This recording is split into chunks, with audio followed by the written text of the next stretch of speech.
All right, new products that may be on the way from Apple, and it could be one of the most ambitious product launches in the tech giant's history. Yahoo Finance tech editor Dan Halley is here. And Dan, there's lots of products that we could be seeing. A new iPhone is reportedly in the mix. That's right. We're expected to see this kind of usual flow of products that we get out of Apple every fall.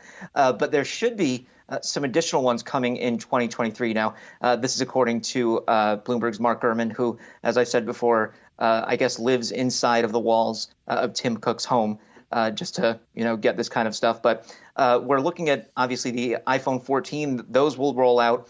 There'll be 4 of them as usual. That's something that you can expect. Well, there's also reports that we'll get a new Apple Watch. That's usually something we get the regular cadence.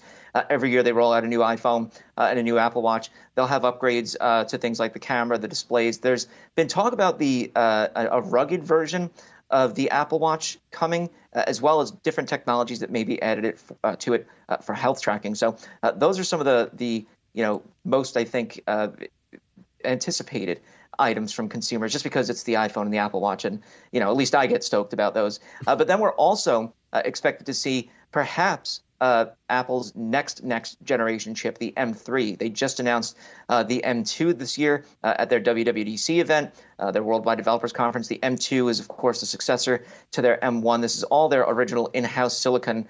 They announced the M2 will launch with the new MacBook Air. It's fully redesigned, as well as the MacBook Pro 13-inch. So those are going to have the M2 chip, but there could be more computers coming later this year, if not during the iPhone event. It's unlikely they would do something during September, which is the iPhone event. When it comes to these new chips, it would probably be a secondary event in October or November.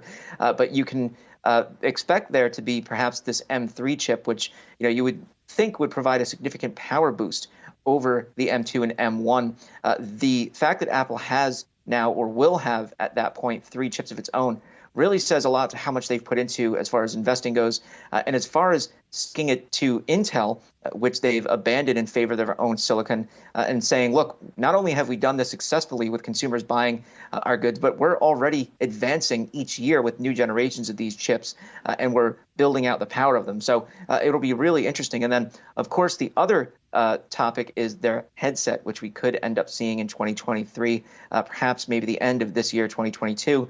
And that could also come with an M2 chip built inside to provide power and battery life. And look, if they can do that with a headset, I think it would just prove how good Apple is at doing all of this, even more so than they have done so already. But this is Apple. This is the greatest innovator of our time. There are 5 Apple devices on this desk ahead of me. This sounds all relatively incremental, and Apple fans are used to a big announcement. What do you think is the biggest evolution that's coming in the next year? Or is it something you already mentioned? Could it be that mixed reality headset?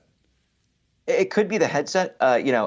Every year we kind of, the advancement of things like smartwatches or smartphones has been incremental. We don't see those huge advancements. There's some companies that are working on their foldable displays. Samsung has a number on the market. There's other companies that are doing that as well. Apple's not in that space yet, and there's debate on whether or not they ever will. So, perhaps the smartphone sees those incremental updates, but, that mixed reality headset could be that next big product. And that's what a lot of people are talking about it becoming. And obviously, Meta's invested billions of dollars in that field. Microsoft as well. Google talks about its own mixed reality capabilities.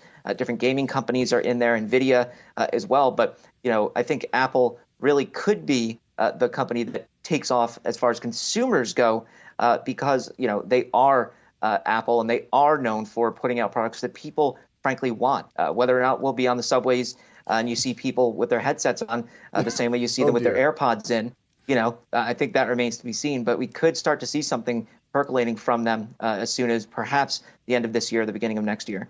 Please, hard pass on the headsets on the subway. Stock down 22% year to date. They could use a big announcement. Thank you, Dan Howley.